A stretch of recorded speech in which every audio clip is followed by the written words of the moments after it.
एक बार की बात है, एक बहुत बड़ी आर्ट गैलरी ने कॉन्टेस्ट डिक्लेयर किया। उसमें उन्होंने अनाउंस किया कि जो भी पेंटर पीस को डिपिक्ट करने वाली वर्ल्ड की सबसे अच्छी पेंटिंग बनाएगा उसको $10 मिलियन का इनाम मिलेगा। यह बात पूरी दुनिया में फैल गई और पूरी दुनिया से हजारों पेंटर्स ने अपनी अपनी पेंटिंग भेजी उस कॉन्टेस्ट में पार्टिसिपेट करने के लिए।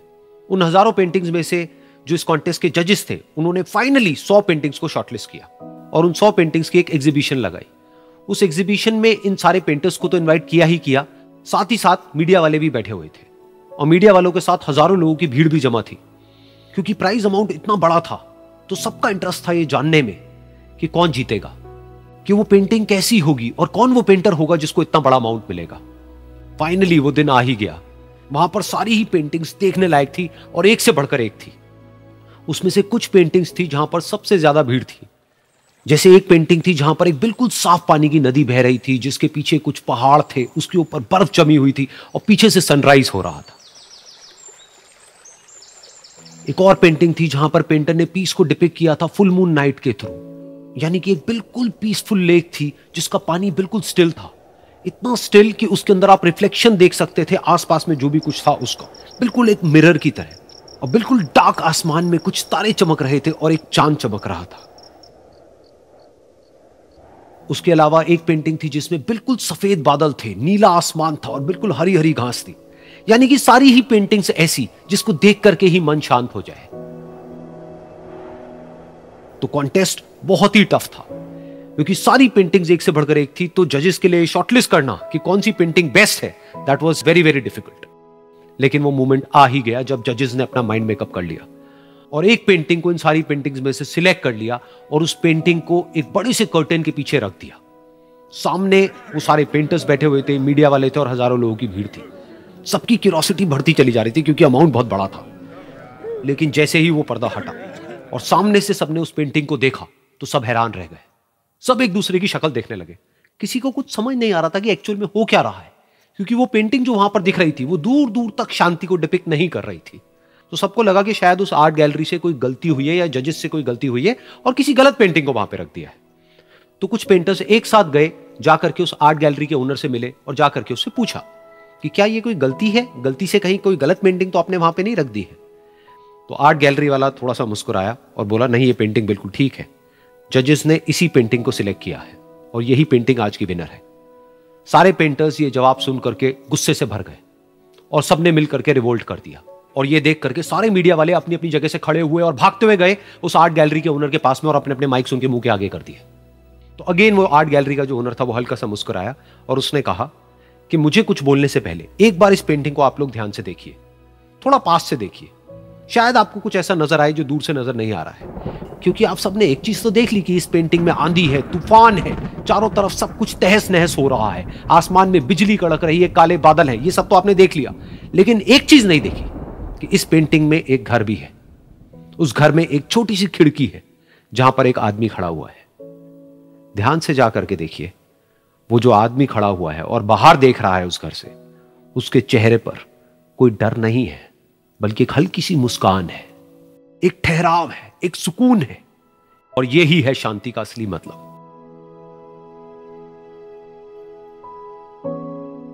यानी कि शांति का मतलब यह नहीं है कि हमारे बाहर सब कुछ शांत है और फिर हम शांत हैं, क्योंकि वो टेम्पररी है। असली शांति का मतलब यह है कि हमारे बाहर चाहे जो कुछ भी हो रहा हो, हम अंदर से पूरी तरह से शांत हैं, हमारा मन शांत है। क्योंकि जिसका मन शांत नहीं है उसको चाहे आप कितनी भी सुंदर से सुंदर जगह पर ले जाकर के बिठा दो, वो वहां पर भी जाकर के दुखी ही रहेगा। लेकिन दूसरी तरफ से जिसका मन शांत है, उसके बाहर चाहे कुछ भी हो रहा हो, चाहे मौसम कैसा भी हो, चाहे उसके आसपास में सब कुछ तहस नहस हो रहा हो, तूफान हो, लेकिन वो अंदर से बिल्कुल शांत रहेगा। और यही है शांति का असली मतलब।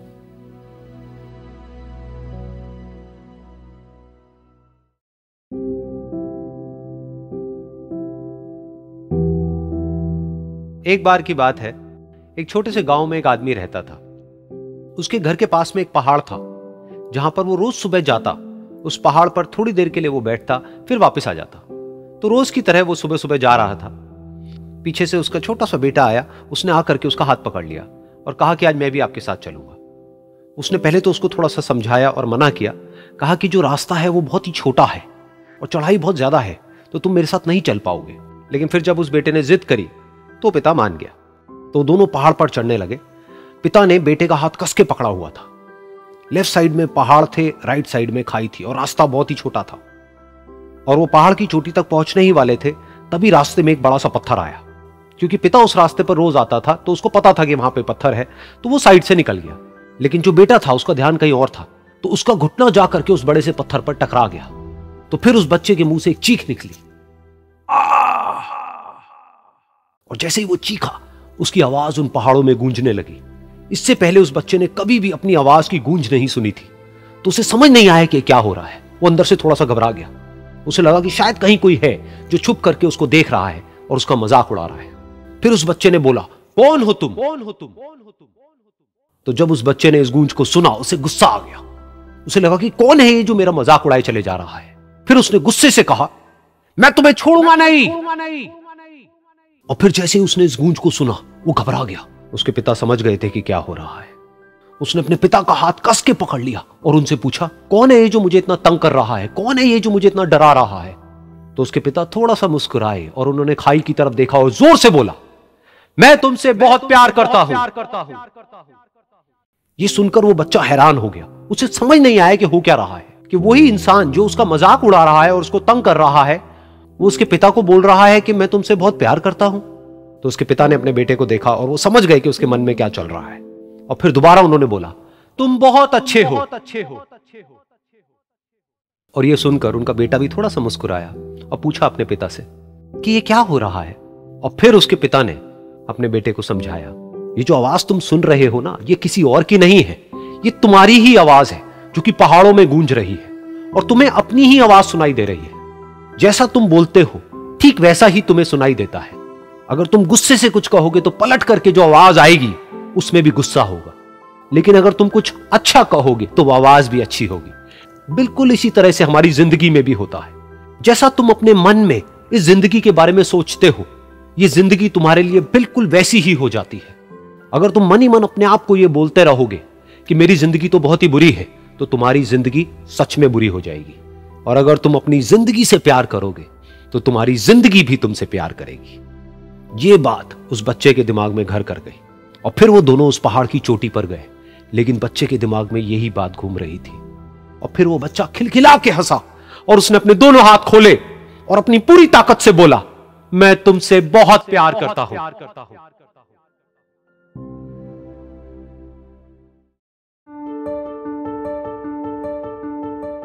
एक बार की बात है, एक बहुत बड़ा नेता एक साधु के छोटे से आश्रम में गया, क्योंकि उसने बहुत सुना था उस साधु के बारे में और उसके मन में आया कि मैं एक बार जाकर के देखता हूं कि लोग इतनी तारीफ क्यों करते हैं उसकी। तो जब वो उस आश्रम में गया तो वहां पर एक छोटा सा कमरा था जहां पर एक कालीन बिछा हुआ था। वहां पर कुछ लोग बैठे हुए थे नीचे और साधु जी सामने बैठे हुए थे। कुछ सवाल जवाब चल रहा था। तो जैसे ही वो अंदर गया, वो अकेला नहीं था, उसके साथ में 4 बॉडीगार्ड्स भी थे। और उसको ये आदत थी कि जहां पर भी वो जाता था लोग अपनी जगह से खड़े हो जाते थे, उसकी तरफ देखते थे, हाथ जोड़ते थे, अपना सर झुकाते थे। लेकिन यहां पर ऐसा कुछ भी नहीं हुआ। साधु ने उसकी तरफ देखा तक नहीं, क्योंकि वो साधु किसी के सवाल का जवाब दे रहे थे। लेकिन नेता को इस बात पे गुस्सा आ गया। नेता को लगा कि ये मेरी बेइज्जती है। तो उस नेता ने साधु की बात को बीच में ही काटते हुए थोड़ा गुस्से से कहा, मैं आपसे कुछ कहना चाहता हूं। साधु ने उसकी तरफ देखा और बोले, आप थोड़ी देर रुकिए, पहले मैं इनके सवाल का जवाब दे लूं, उसके बाद में मैं आपसे बात करूंगा। तब तक अगर आप चाहें तो आप बैठ सकते हैं। बस साधु का इतना कहने की देर थी। नेता का चेहरा गुस्से से लाल हो गया और फिर उसने अपना सारा गुस्सा उस साधु के ऊपर निकाल दिया। अभी तक वो नेता बहुत ही तमीज से बात कर रहा था, यानी कि आप कह करके बात कर रहा था। अब वो तू तड़ाक पे उतर आया। नेता ने उस साधु को कहा, तुझे पता भी है मैं कौन हूं और तू किससे बात कर रहा है?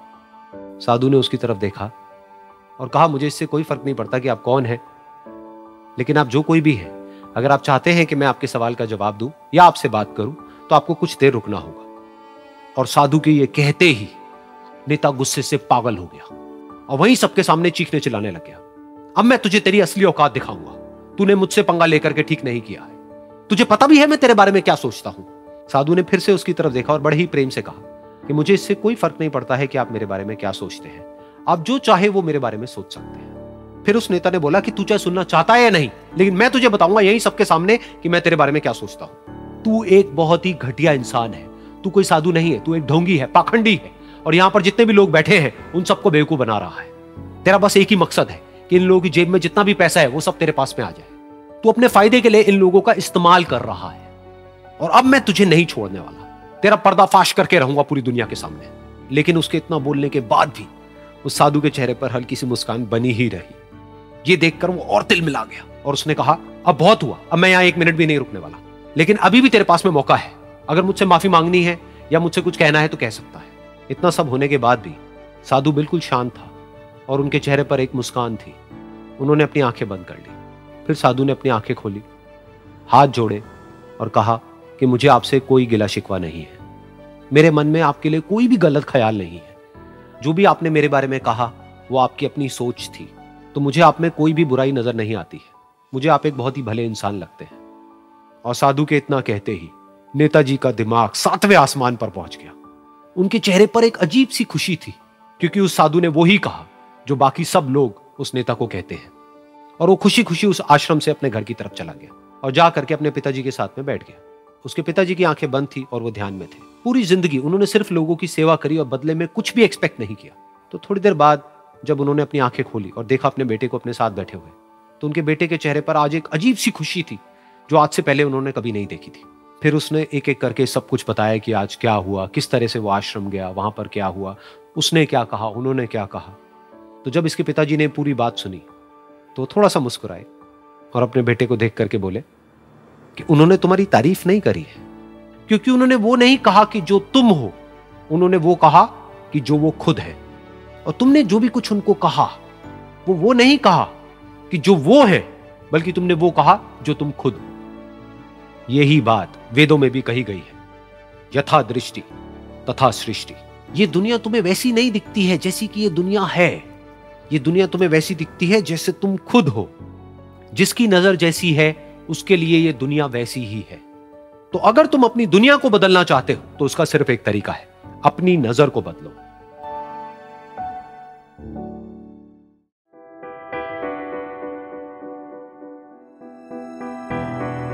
ये कहानी है एक छोटी सी बच्ची की जिसको बहुत गुस्सा आता था, बात बात पे गुस्सा आता था। और जब उसको गुस्सा आता था तो वो ये नहीं देखती थी कि उसके सामने कौन है, और जो उसके मन में आता था वो सब बोल देती थी। कई कई बार तो वो कुछ चीजें उठाती और जमीन पे फेंकती और तोड़ देती। तो उसके माँ बाप बहुत परेशान हो गए, उनको समझ नहीं आ रहा था कि वो क्या करे।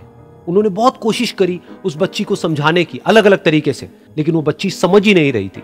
फिर एक दिन उसकी माँ ने उसकी ट्यूशन टीचर से बात करी, क्योंकि ट्यूशन टीचर ही एक ऐसी थी जिसकी कि वो बात सुनती थी। तो उसकी टीचर ने उसकी माँ की सारी बातों को सुना और उनको बोला कि आप चिंता मत करो, आने वाले कुछ दिनों के अंदर अंदर ही इस बच्ची का गुस्सा पूरी तरीके से खत्म हो जाएगा। उसकी माँ को समझ नहीं आया, लेकिन फिर भी उन्होंने कहा कि कोशिश करने में क्या जाता है। फिर उस दिन रोज की तरह जब वो टीचर आई और वो क्लास शुरू होने वाली थी, तो उसकी टीचर ने उस बच्ची से कहा कि आज हम पढ़ाई नहीं करेंगे, आज हम एक गेम खेलेंगे। तो बच्ची ये सुन करके बहुत खुश हो गई। फिर टीचर उस बच्ची के साथ में उस घर के पीछे एक दीवार के पास में जाकर के खड़ी हो गई और उस टीचर ने उस बच्ची को कहा कि गेम ये है कि अब जब भी तुम्हें गुस्सा आए तुम्हें कील लेनी है और यहां पर आकर के इस दीवार में गाड़ देनी है, थोड़ी सी, जितनी हो सके। फिर उस बच्ची ने टीचर से पूछा लेकिन इससे क्या होगा? तो टीचर ने कहा कि जब ये गेम खत्म हो जाएगी तो तुम्हें एंड में एक प्राइज मिलेगा। फिर उस बच्ची ने बिल्कुल वैसा ही किया जैसे कि उस टीचर ने कहा था, यानी कि अब उसको जब भी गुस्सा आता तो वो जाती और जा करके एक कील उस दीवार में गाड़ देती। तो जैसा कि उस लड़की को बहुत गुस्सा आता था तो पहले ही दिन वहां पर 10 से ज्यादा कीलें गड़ गई। लेकिन उन कीलों को गाड़ने के लिए उसको बार बार पीछे जाना पड़ता और जा करके उस कील को गाड़ना पड़ता। तो उसके दिमाग में आया कि जितनी मेहनत मैं लगाती हूं उस कील को गाड़ने में, उससे कम मेहनत में मैं अपने गुस्से को कंट्रोल कर सकती हूं। अगले दिन 8 कीलें गड़ी, उसके अगले दिन 6, फिर 4, फिर 3, फिर 2, फिर 1। फिर एक ऐसा भी दिन आया जब एक भी बार उसको गुस्सा नहीं आया और एक भी कील उस दीवार में नहीं गड़ी। और वो बच्ची बहुत खुश हो गई। खुशी खुशी वो अपनी टीचर के पास में गई और जाकर के उनको बताया कि देखो मैम, आज मैंने एक भी कील उस दीवार में नहीं गाड़ी है क्योंकि मेरे को एक बार भी गुस्सा नहीं आया है। तो मैम ने उसको थोड़ी सी शाबाशी दी और मैम उसके साथ में उस दीवार के सामने जाकर के खड़ी हो गई। अब मैम ने उस बच्ची को कहा कि गेम अभी खत्म नहीं हुई है, अब तुम्हें क्या करना है कि जिस भी दिन तुमको बिल्कुल भी गुस्सा नहीं आता है उस दिन के एंड में तुम एक कील को इस दीवार से निकाल दोगी। तो बच्ची ने वैसा ही किया, लेकिन क्योंकि कीलें बहुत ज्यादा थी तो 1 महीने से भी ज्यादा टाइम लग गया उन सारी कीलों को बाहर निकलने में। लेकिन एक दिन ऐसा भी आया जब सारी कीलें उस दीवार से बाहर निकल गई। फिर वो बच्ची बहुत ही खुश होकर के अपनी टीचर के पास में गई और जाकर के बोला कि अब उस दीवार में एक भी कील नहीं है। तो उसकी टीचर उस बच्ची के साथ में उस दीवार के सामने जाकर के खड़ी हुई। उसने देखा कि एक भी कील नहीं है दीवार में। फिर उसको उसकी एक फेवरेट चॉकलेट गिफ्ट करी और बोला कि तुम इस प्राइज को जीत गई हो। बच्ची बहुत ही खुश हो गई। फिर टीचर ने उस बच्ची से पूछा कि क्या तुमको इस दीवार में कुछ नजर आ रहा है? तो बच्ची ने कहा नहीं मैम, इसमें तो कुछ भी नहीं है, सारी कीलें निकल चुकी हैं। तो उस टीचर ने कहा एक बार ध्यान से देखो, शायद कुछ नजर आए। तो उस बच्ची ने दोबारा देखा और कहा वो जो कीलें मैंने गाड़ी थी उसके कुछ निशान मुझे नजर आ रहे हैं दीवार में। जब बच्ची ने ये देख लिया, फिर उसकी मैम ने उस बच्ची को कहा जैसे तुमने इस दीवार में कील गाड़ी और अब तुम उस कील को तो निकाल सकती हो लेकिन उसके निशान को नहीं मिटा सकती, ठीक इसी तरह से होता है जब तुम गुस्सा करती हो। जब तुम गुस्सा करती हो अपने माँ बाप पे या किसी पे भी, तो उनके दिल पर चोट लगती है, उनको दर्द होता है और वहां पर एक निशान रह जाता है। उस निशान को तुम चाह करके भी हटा नहीं सकती, फिर चाहे तुम उनसे जितना मर्जी माफी मांग लो। यह सुनकर बच्ची को अपनी गलती का एहसास हुआ और वो रोने लगी और वो भागती हुई गई और अपनी माँ के पास में जाकर के उनसे गले लग गई और अपनी माँ को बोली कि मम्मा मैं आज के बाद कभी गुस्सा नहीं करूंगी, मुझे समझ आ गया है मैंने क्या गलती करी। और उस दिन के बाद उस बच्ची ने कभी गुस्सा नहीं किया।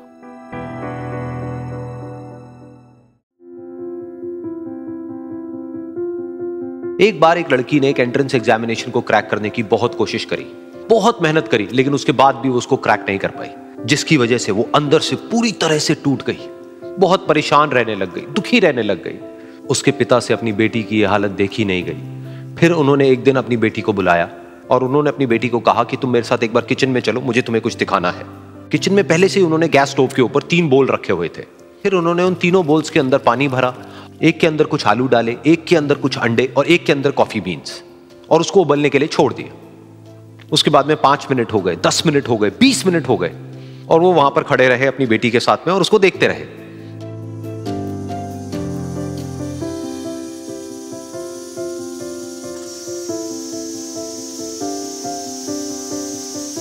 तो बेटी अंदर से थोड़ी सी इरिटेट होने लग गई, कहती है क्या कर रहे हो आप? तो उसके पिता ने कहा कि सिर्फ 1 मिनट और रुको, तुमको सब समझ आ जाएगा। फिर उसके बाद में एक एक करके उन्होंने गैस स्टोव को बंद किया और जो पहला बोल था उसमें से आलू निकाले और निकाल करके एक प्लेट पे रख दिए। दूसरे बोल में से उन्होंने वो अंडे निकाले और निकाल करके एक और प्लेट में रख दिए और तीसरे बोल में से जो कॉफी थी उसको छान करके एक कप के अंदर भर दिया और वो वहीं सामने स्लैब पे रख दिया और अपनी बेटी से पूछा कि तुम्हें क्या दिख रहा है? तो उनकी बेटी को थोड़ा सा गुस्सा आ गया। उसने कहा कि इसमें देखना क्या है, एक में आलू है, एक में अंडे हैं और एक में कॉफी है। तो उसके पिता ने कहा कि एक बार इनको छू करके देखो, शायद तुम्हें कुछ समझ आए। तो उसने सबसे पहले आलूओं को छुआ, तो जब उसको छुआ और थोड़ा सा दबाया तो वो बिल्कुल सॉफ्ट हो चुके थे। तो उसके बाद में उसके पिता ने उन अंडों को तोड़ा तो वो हार्ड थे।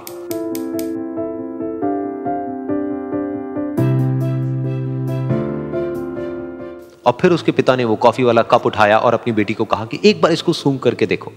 तो जब उनकी बेटी ने उस कॉफी को सूंघा तो उसके चेहरे पर एक स्माइल आ गई। फिर उसके पिता ने अपनी बेटी को कहा कि तुमने ध्यान से देखा कि क्या हुआ यहां पर? ये तीनों ही बिल्कुल एक ही सिचुएशन में गए, लेकिन तीनों ने अलग अलग तरीके से रिस्पॉन्ड किया। तो पहला यानी कि आलू, जब हमने उसको उस पानी में डाला था उससे पहले वो बहुत ही हार्ड थे और स्ट्रांग थे, लेकिन गर्म पानी में जाने के बाद में वो अंदर से बिल्कुल सॉफ्ट हो गए, यानी कि कमजोर पड़ गए। दूसरे थे अंडे, जो गर्म पानी में जाने से पहले अंदर से बिल्कुल ही कमजोर थे, लेकिन गर्म पानी में जाने के बाद वो अंदर से स्ट्रांग हो गए। तीसरी थी कॉफी, जिसने कुछ ऐसा किया जो इन दोनों से बिल्कुल अलग था, यानी कि उसने उस गर्म पानी में जाने के बाद में खुद को नहीं बदला बल्कि उस पानी को ही बदल दिया। बिल्कुल इसी तरह से हमारी जिंदगी में भी होता है। तुम्हारे ऊपर है कि तुमको इन तीनों में से क्या बनना है। एक, आलू के जैसा, यानी कि जब तुम्हारी जिंदगी में कोई मुश्किल आए तो तुम अंदर से पूरी तरह से टूट जाओ, यानी कि कमजोर पड़ जाओ। दूसरा, अंडे के जैसा, यानी कि जैसे ही तुम्हारी जिंदगी में कुछ मुश्किलें आए, वो मुश्किलें तुमको अंदर से तोड़े नहीं बल्कि तुम अंदर से और स्ट्रांग हो जाओ। या फिर तीसरा, यानी कि कॉफी के जैसा, मतलब कि जब तुम्हारी जिंदगी में कुछ मुश्किलें आए तो तुम ना सिर्फ उन मुश्किलों का डट करके सामना करो बल्कि अपनी जिंदगी को ही बदल दो।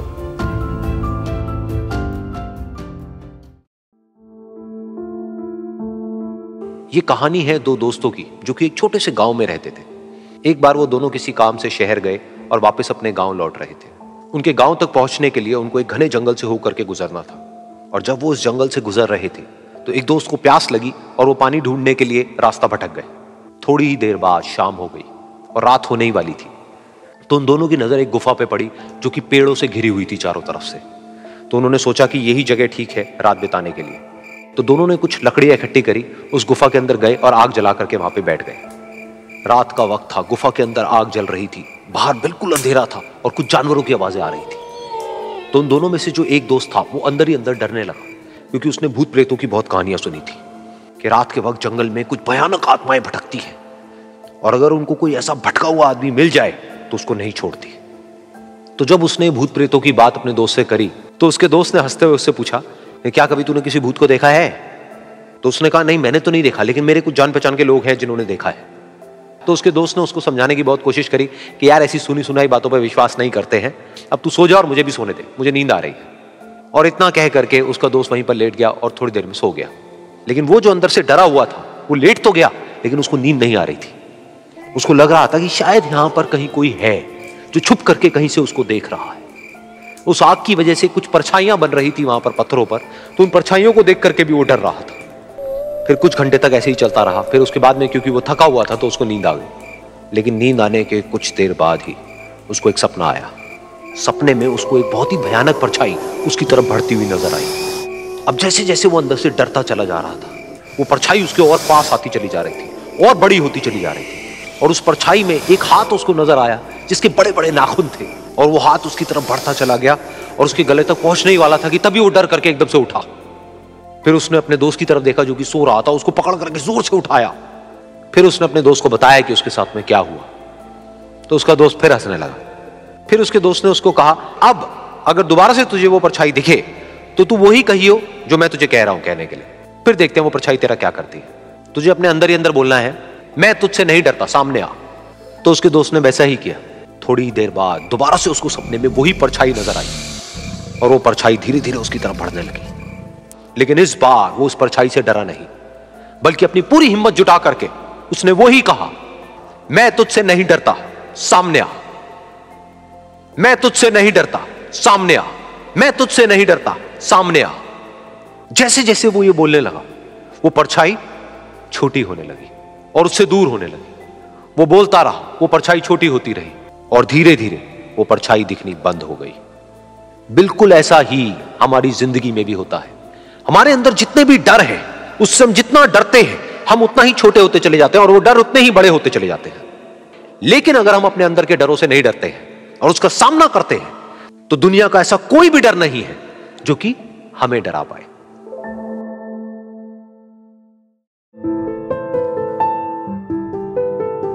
एक बार की बात है, कुछ साइंटिस्ट ने मिलकर के एक बहुत ही इंटरेस्टिंग एक्सपेरिमेंट किया। उन्होंने क्या किया कि एक बहुत बड़ा सा पिंजरा लिया, उसके अंदर 5 बंदरों को रख दिया और वहां पर एक सीढ़ी लगा दी। उस सीढ़ी के टॉप पर कुछ केले रख दिए।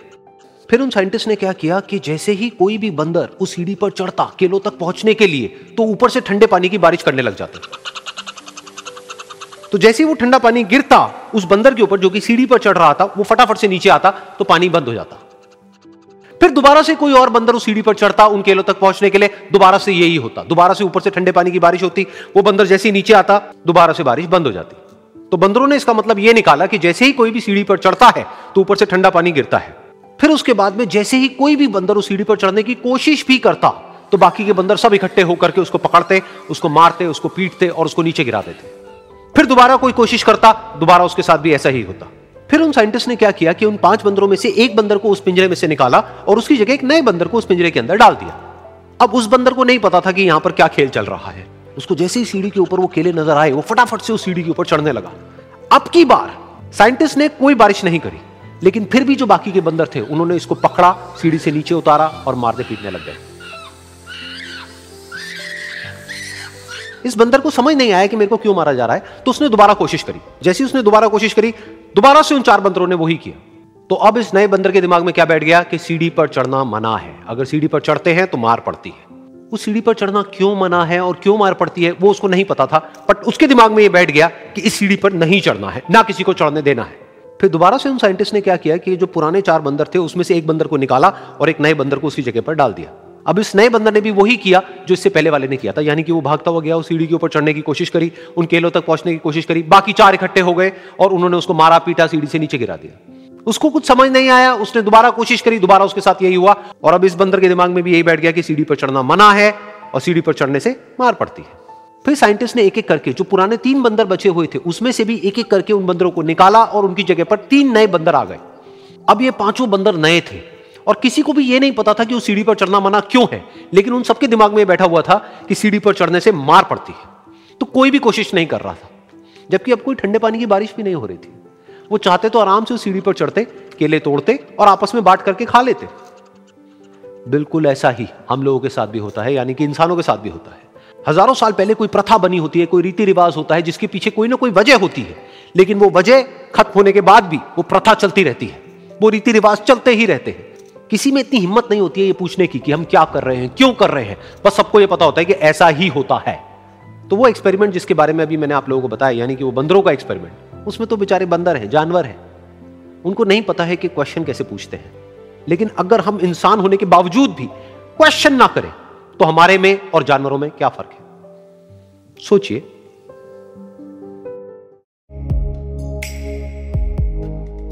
एक छोटा सा गांव था, वहां पर एक आदमी पहाड़ पर पत्थर तोड़ने का काम करता था। उसको अपनी जिंदगी से कोई गिला शिकवा नहीं था।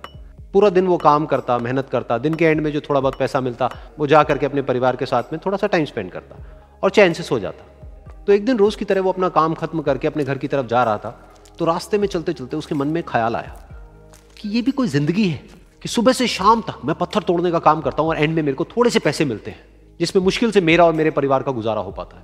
काश कुछ ऐसा हो जाए कि कहीं से मुझे कोई ऐसी शक्ति मिल जाए कि जो भी मैं चाहता हूं वो सच हो जाए। वो अपने घर पर गया, उसने खाना खाया, लेकिन उसका ध्यान खाने की तरफ नहीं था, उसके दिमाग में यही ख्याल चल रहा था। उसके बाद में वो यही सोचते सोचते सो गया।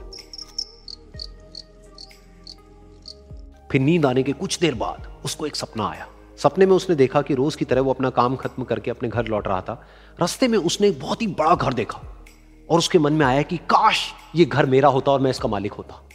और उसके ये सोचते ही वो उस घर का मालिक बन गया। उसको यकीन ही नहीं हो रहा था कि जो उसने सोचा वो बन चुका है। लेकिन उसकी खुशी ज्यादा देर नहीं टिक पाई, क्योंकि उसको एकदम से एक शोर सुनाई दिया। उसने अपने घर के बाहर देखा कि एक बहुत बड़ी रैली निकल रही है, जिसमें बीचों बीच एक पॉलिटिशियन है जो ऐसे ऐसे हाथ हिला रहा है। और वहां पर जितने भी लोग खड़े थे सब उसके नाम के नारे लगा रहे थे, उसके आगे हाथ जोड़ करके खड़े थे, सब उसको देखने के लिए तड़प रहे थे। तब उसको यह एहसास हुआ कि मैं कितना छोटा हूं उसके आगे। और फिर उसके अंदर से एक ख्याल उठा कि काश मैं ये पॉलिटिशियन होता और मेरे पास भी इतनी ही पावर होती जितनी कि इसके पास में है। बस उसका इतना सा सोचने की देर थी, वो पॉलिटिशियन बन गया। उसकी खुशी का ठिकाना नहीं था, क्योंकि उसके आसपास में हजारों लोगों की भीड़ थी और सब उसको देखने के लिए तरस रहे थे, तड़प रहे थे। लेकिन उसकी ये खुशी भी ज्यादा देर नहीं टिक पाई। धूप बहुत ही तेज थी और उस पॉलिटिशियन को आदत नहीं थी इतनी गर्मी में रहने की। तो उस धूप की वजह से उसको चक्कर आ गए और वो बेहोश होकर के गिर गया। फिर उसको एहसास हुआ कि ये पॉलिटिशियन सबसे ताकतवर नहीं है, ये जो सूरज है ये सबसे ताकतवर है। और उसके मन में आया कि काश मैं ये सूरज बन जाऊं तो मेरे आगे कोई नहीं टिक पाएगा। और उसका इतना सा सोचने की देर थी और वो सूरज बन गया। और वो खुशी से पागल हो गया, क्योंकि पूरी दुनिया को वो ही रोशन कर रहा था और पूरी दुनिया में ऐसा कोई नहीं था जो कि उसकी रोशनी को रोक सके। लेकिन उसकी ये खुशी भी ज्यादा देर टिक नहीं पाई, क्योंकि कुछ ही देर बाद आसमान में कुछ काले बादल आए जिन्होंने कि उस सूरज की रोशनी को रोक दिया। फिर उसको यह एहसास हुआ कि इस दुनिया में ऐसा भी कोई है जिसमें दम है उसकी रोशनी को रोकने का। और उसके मन में एक ख्याल उठा कि काश मैं वो बादल बन जाऊं। और वो बादल बन गया और आसमान में उड़ने लगा। उसको ऐसा लगा कि मैं आसमान में उड़ रहा हूं और अब मैं जहां चाहे वहां जा सकता हूं। लेकिन कुछ देर बाद वहां पर एक बहुत तेज हवा का झोंका आया जो कि उन बादलों को उड़ा करके ले गया। और फिर उसे ये समझ आया कि ये जो बादल हैं वो सूरज की रोशनी को तो रोक सकते हैं लेकिन हवा को नहीं रोक सकते। ये हवा उनको बहा करके ले जाती है। फिर उसके मन में आया कि काश मैं ये हवा बन जाऊं। और वो हवा बन गया। हवा बनने के बाद में उसको अपने अंदर एक अलग ही ऊर्जा का अनुभव हुआ। वो चाहे तो आराम से बहता और चाहे तो आंधी बन करके, तूफान बन करके, जिसको भी चाहे उड़ा करके ले जाता। उसको ये विश्वास होने ही लगा था कि इस दुनिया में सबसे ज्यादा शक्तिशाली मैं हूं। लेकिन तभी उसके सामने आया एक पहाड़। उसने अपनी पूरी ताकत लगा दी लेकिन उस पहाड़ को वो इतना सा भी नहीं हिला पाया। तब उसको यह एहसास हुआ कि इस दुनिया में कोई है जो हवा से भी ज्यादा शक्तिशाली है, जिसमें दम है उस हवा को रोकने का। फिर उसके मन में आया कि काश मैं ये पहाड़ होता। और वो पहाड़ बन गया। लेकिन हर बार की तरह इस बार भी उसकी खुशी ज्यादा देर तक नहीं टिक पाई। उसको एक जानी पहचानी सी आवाज सुनाई दी और साथ ही साथ उसको दर्द होने लगा, जैसे कि कोई है जो उसको तोड़ रहा है, उसको मार रहा है। तो दर्द से वो चीखने लगा और उसके मन में आया कि काश मैं वो बन जाऊं, क्योंकि इस पहाड़ को तोड़ने का दम रखता है। लेकिन इस बार उसकी ये ख्वाहिश पूरी नहीं हुई। वो रोने लगा, चीखने लगा, चिल्लाने लगा, उसने अपनी पूरी जान लगा दी, लेकिन इस बार वो नहीं बन पाया। उसका दर्द बढ़ता ही चला जा रहा था और दर्द की वजह से एकदम से उसकी नींद खुली और सामने शीशा था। उसने शीशे में देखा और उसको समझ आया कि सपने में मैं वो क्यों नहीं बन पा रहा था जो मैं बनना चाहता था, क्योंकि असलियत में मैं वो ही हूं।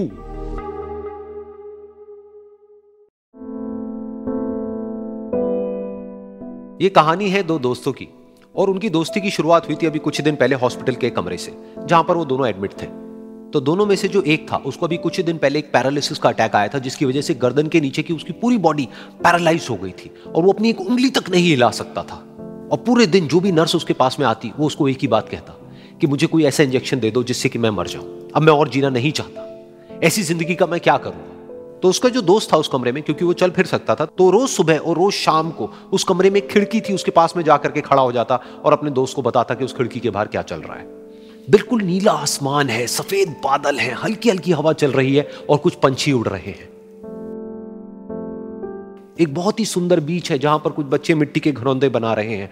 कुछ लोग हैं जो वहां पर बैठे हुए बस समुद्र की लहरों को देख रहे हैं। कुछ लोग जॉगिंग कर रहे हैं, कोई एक्सरसाइज कर रहा है, कोई पतंग उड़ा रहा है। वहां पर एक आइसक्रीम की स्टॉल है जहां पर कुछ लोग आकर के आइसक्रीम खा रहे हैं। और सनसेट के टाइम पे जो पानी है वो पूरा गोल्डन हो जाता है और चमकने लगता है। तो शुरू में तो जब उसने वो सब बताना शुरू किया तो उसके दोस्त के ऊपर ज्यादा असर नहीं हुआ, लेकिन धीरे धीरे उसके अंदर जीने की चाह जागने लगी। अब वो सुबह का इंतजार करने लगा कि जल्दी से सुबह हो और मेरा दोस्त मुझे बताए कि आज यहां पर क्या हो रहा है। कुछ दिन तक ऐसे ही चलता रहा। फिर एक दिन जब वो सुबह उठा तो उसने देखा कि सामने वाला बेड खाली है। फिर उसने नर्स को बुलाया और उससे पूछा कि क्या वो डिस्चार्ज हो गया है। तो नर्स ने कहा कि आपको तो उन्होंने बताया होगा, उनके पास कुछ ही दिन बाकी थे और कल रात को ही उनकी डेथ हो गई है। ये सुन करके उसके अंदर की उम्मीद पूरी तरह से टूट गई, क्योंकि सिर्फ उसका दोस्त ही था जिसने उसको बाहर की दुनिया से जोड़ा हुआ था, जिसकी वजह से वो जान पाता था कि बाहर क्या हो रहा है और ये दुनिया कितनी खूबसूरत है। तो कुछ दिन तक तो वो रोता रहा और उसने जीने की चाह छोड़ दी। लेकिन दूसरी ही तरफ से उसके अंदर कहीं ना कहीं एक नई चाह पैदा हुई कि काश मरने से पहले एक बार मैं खुद अपनी आंखों से देखूं इस खिड़की के बाहर कि दुनिया कैसी है। जैसे जैसे उसकी ये चाह बढ़ने लगी, उसको अपने अंदर एक अजीब सी एनर्जी महसूस होने लगी। और फिर एक दिन उसने अपनी पूरी ताकत लगा दी और किसी तरीके से वो बेड से नीचे गिरा और पकड़ पकड़ करके किसी तरह से उस खिड़की तक पहुंचा। फिर उस खिड़की को पकड़ करके वो खड़ा हुआ और खिड़की के बाहर देख लिया। लेकिन खिड़की के बाहर देखते ही वो गुस्से से भर गया। उसने जोर से नर्स को आवाज लगाई और जैसे ही नर्स आई उसने नर्स से पूछा, ये तुमने क्या किया, ये खिड़की के बाहर काली दीवार क्यों खड़ी कर दी। तो नर्स को समझ नहीं आया वो क्या बोल रहा है और वो बोली कि मुझे 5 साल हो गए हैं यहां पर, जब से मैं आई हूं तब से तो ये काली दीवार यहां पर है। तब जाकर के उसको समझ आया कि उसका वो दोस्त उससे झूठ बोल रहा था। और उसने नर्स से पूछा, अगर ये काली दीवार पिछले 5 साल से यहां पर है तो मेरे दोस्त ने मुझसे झूठ क्यों कहा। तो नर्स थोड़ा सा मुस्कुराई और बोली कि मैं ये तो नहीं जानती कि उन्होंने आपसे झूठ क्यों कहा, लेकिन मैं इतना जरूर जानती हूं कि जो भी कुछ उन्होंने आपसे कहा उसी वजह से आप अभी अपने पैरों पर खड़े हैं।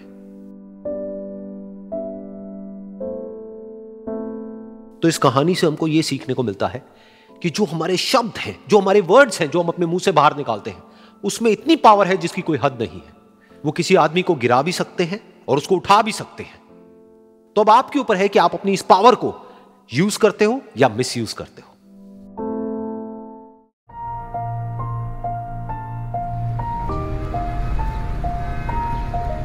एक बार एक छोटी सी बच्ची हाथ में मिट्टी की गुल्लक लेकर के भागती हुई एक दवाइयों की दुकान पर गई। वो काफी देर तक वहां पर खड़ी रही, लेकिन दुकानदार का ध्यान उसकी तरफ नहीं गया, क्योंकि और भी बहुत सारे लोग खड़े हुए थे। उसने दुकानदार को कई बार बुलाया, लेकिन वहां पर भीड़ इतनी थी कि दुकानदार का ध्यान उसकी तरफ गया ही नहीं। और फिर उस बच्ची को थोड़ा सा गुस्सा आया तो उसने अपनी मिट्टी की गुल्लक लेकर के वहीं काउंटर पर जोर से रख दी, जिसके बाद में जो दुकानदार था और जितने भी लोग खड़े थे वो सब उस बच्ची की तरफ देखने लग गए।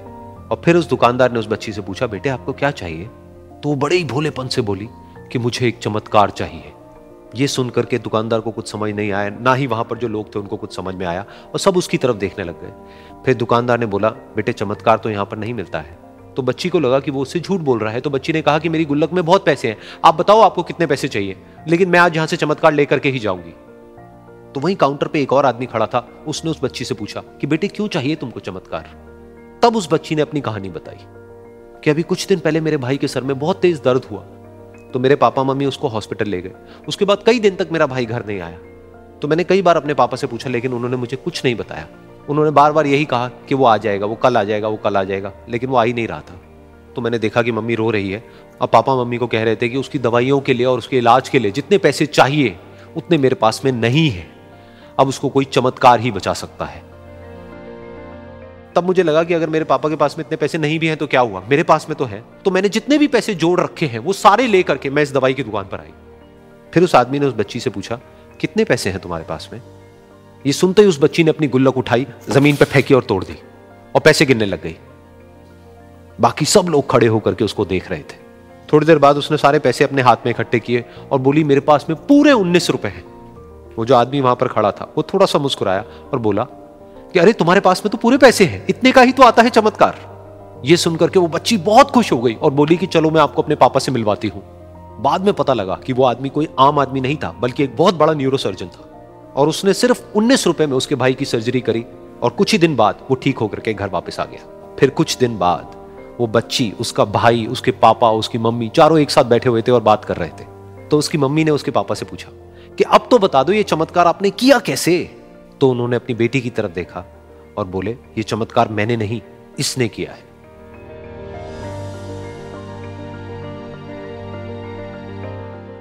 तो यहां पर एक बहुत बड़ी बात है जो हम उस छोटी सी बच्ची से सीख सकते हैं कि जिंदगी में कभी कभी ऐसा होता है कि हमको कोई रास्ता नजर नहीं आ रहा होता है और हम लोग हिम्मत हार जाते हैं। तब हमारे अंदर एक बच्चा होता है जो कोशिश करने से कभी भी पीछे नहीं हटता है। वो हार मानने को तैयार नहीं होता है क्योंकि उसको ना शब्द समझ नहीं आता है। वो बच्चा जिसके लिए कुछ भी नामुमकिन नहीं है, क्योंकि वो हर हाल में कोशिश करता ही रहता है।